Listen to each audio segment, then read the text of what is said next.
네, 오후장을 녹여줄 달달한 10분 전략 챙겨보는 시간이죠. 이 시간 MTNW 이달의 어드바이저와 함께하겠습니다. 위원님 안녕하세요. 네, 안녕하세요. 네, 위원님 반갑습니다. 자, 연휴 전에는 시장이 또 상승 반전을 해서 오늘 사시는 기대를 조금 했습니다. 하지만 짓눌리는 모습인데, 하지만 또 우리에게는 위원님이 있기 때문에 오늘부터 또 달달한 전략 챙겨보겠습니다. 오늘의 달달한 포인트부터 확인하고 오시죠. 네, 오늘의 달달한 포인트는 고삐 풀린 채권 금리입니다. 하늘 높은 줄 모르고 치솟는 국채 금리에 미국, 국내 증시 모두 시퍼렇게 멍든 하루입니다. 간밤 미국 10년물 국채 금리는 장중 4.8%를 돌파했고요. 30년물은 심리적 저항선인 5% 수준에 바짝 다가서면서 4.92%를 기록했습니다. 장기물 국채 금리 상승에 한없이 주저앉고 마는 이 시장에서 우리가 오후장에 어떤 전략 챙겨보면 좋을까요? 네, 전일 뉴욕 증시 상황부터 점검하고 넘어가야 되겠죠. 자, 연휴 기간 동안 양호한 개인 소비 지출 물가 지표와 또 경기 지표 호조로 인한 채권 금리 상승에도 불구하고 또 골드만삭스에서 빅테크에 대해서 우호적인 리포트를 발표를 하면서 다시 한번 기술주가 강세를 나타내면서 양호한 흐름을 이어가던 뉴욕 3대 지수는요. 자, 전일 발표된 졸지 보고서로 인해서 우리나라 개장을 앞두고 속절없이 무너져 내렸습니다. 자, 현지 시각으로 오전 10시에 발표된 채용 공고 건수를 보시면요. 69만 개나 늘어난 961만 개로 발표가 되었고요. 자, 7월 수치도 892만 개로 상향 조정이 되었습니다. 채용 공고 증가는 산업 전반에 걸쳐서 광범위하게 증가를 했고요. 이는 구인 수요가 여전히 강하고 또 노동시장을 연준이 원하는 만큼 식고 있지 않다라는 것을 의미하게 되겠죠. 아침부터 로레타 메스터 클리블랜드 연준 총재 등 연준 위원들의 매파적인 발언으로 소폭 하락 출발한 뉴욕 3대 지수는요. 해당 지표가 발표되자 국채 금리가 고삐 풀린 듯이 상승하기 시작을 했고요. 또 10년물 채권 금리는 장중에 4.8%를 넘어서는 이러한 흐름이 나타났습니다. 자, 월가에서는 인플레이션이 과거처럼 2%로 돌아가기 어렵고 또 막대한 연방정부 재정 적자로 인해서 국채가 쏟아져 나오는 가운데 과거에는 국채금리 급등으로 정부의 이자 비용이 급격히 증가할 때는 의회와 정부가 적자를 줄이는 방식으로 대응을 했습니다. 하지만 현재 정치적 양극화와 또 내년 대선을 고려할 때 정부가 같은 방식으로 대응할 가능성은 낮은 것으로 예측을 하고 있습니다. 채권시장 관계자는 현재 채권시장에 있는 돈으로는 쏟아지는 국채를 감당할 수 없으며 또 이를 소화하려면 미국 가계의 돈이 들어와야 된다라고 밝혔습니다. 결국 이것은 개인 투자자들이 주식을 팔고 채권을 매수해야 하기 때문에 주가가 상당폭 하락해야 채권 금리가 안정될 것임을 의미하는 것이기도 하죠. 자, 채권 금리 급등은 장중 내내 지수를 짓눌렀고요. 뉴욕 3대 지수는 1%가 넘는 하락세를 시연을 했고 특히 기술주 위주의 나스닥은 2% 가까이 하락 마감하는 이러한 모습이 나타났습니다. 자, 국내 지수 상황 살펴보겠습니다.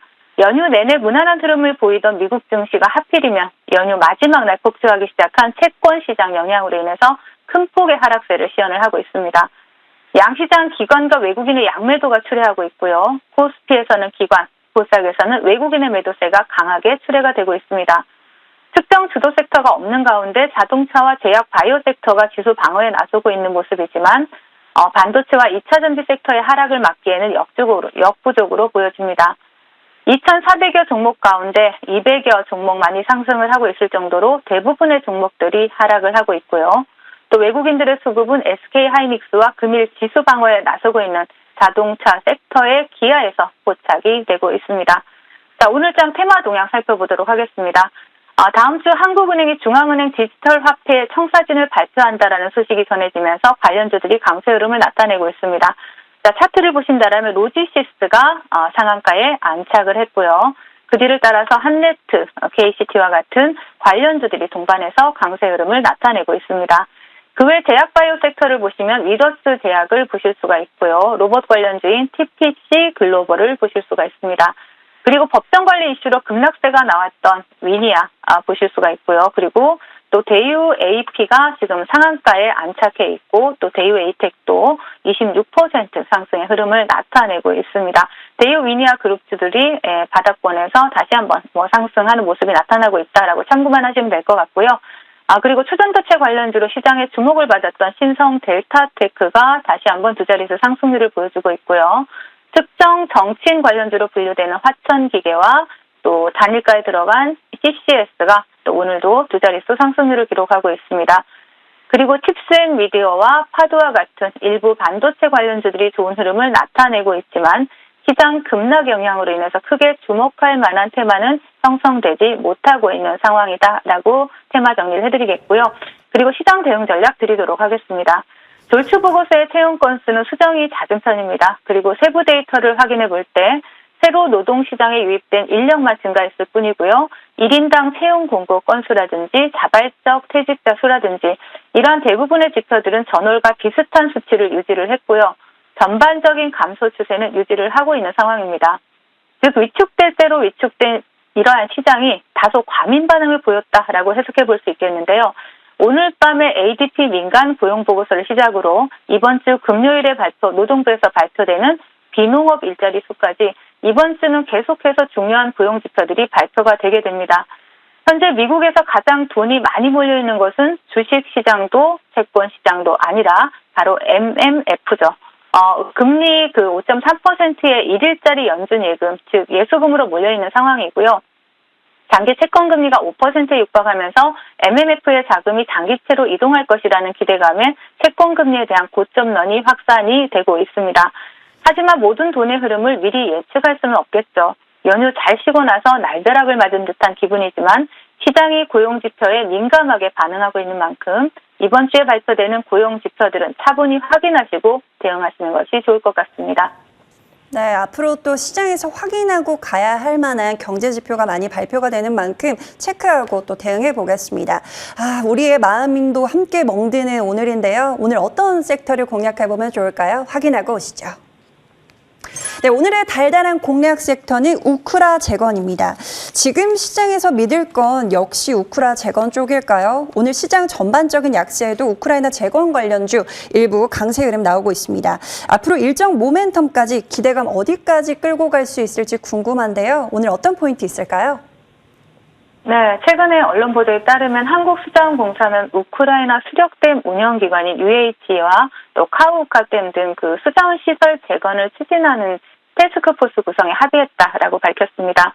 아직 러시아 우크라이나 전쟁이 진행 중에 있기는 하지만 우크라이나는 전쟁 영향권에서 제한적인 지역들에 한해서 우선적으로 재건 사업을 진행하겠다라는 이러한 의지를 나타내고 있죠.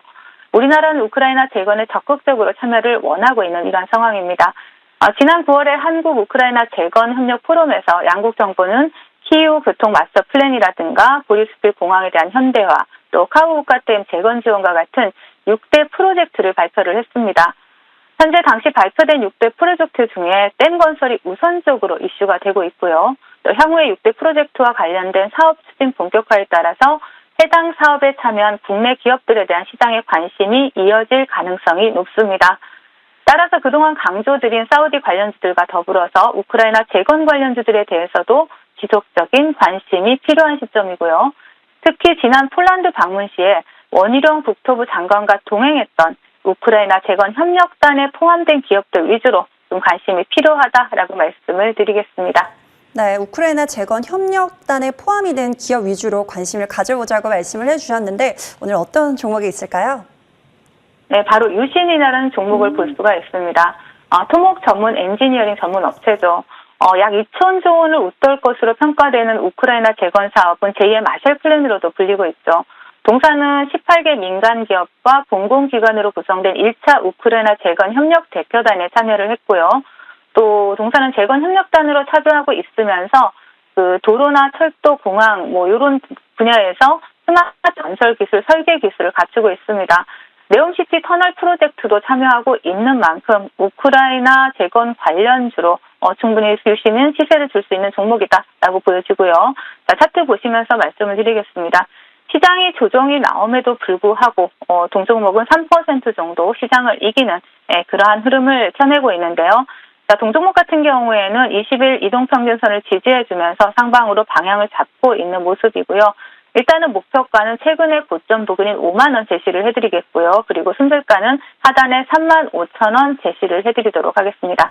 네, 유신 21선 이평선을 지지받고 상방으로 지금 방향성을 틀었다라고 말씀을 해주셨습니다. 오늘 또 사우디 네옴시티 관련주로 유신 받아보겠고요. 목표가 5만 원까지 또 바라보면서 전략 대응해 보겠습니다. 자, 이어서 바로 달달한 AS 시간으로 넘어가 볼게요. 오늘 가져오신 종목이 모두 사우디 네옴시티 관련주입니다. 히림부터 받아보도록 할 텐데요. 오늘 시장 흔들리는데도 뚝심 갖고 목표가를 향해 나아가고 있습니다. 고지가 눈앞에 보이는데 강홀딩 해볼까요?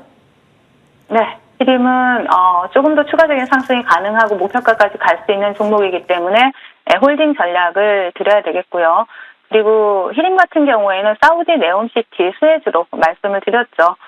핵의 대규모 사업 수주 기대감도 최근에 부각이 되고 있는 만큼 히림 같은 경우에 차트를 보신다라면요, 제가 목표가를 1,500원을 설정을 해드렸습니다. 하지만 여러분들이 아시다시피 10,000원이 강력한 라운드 피겨가 될 수가 있겠죠. 그래서 윗꼬리가 달린다라면 이 10,000원을 돌파 유무에 따라서 조금 더 탄력적으로 대응도 가능하다라는 말씀을 드리겠고요.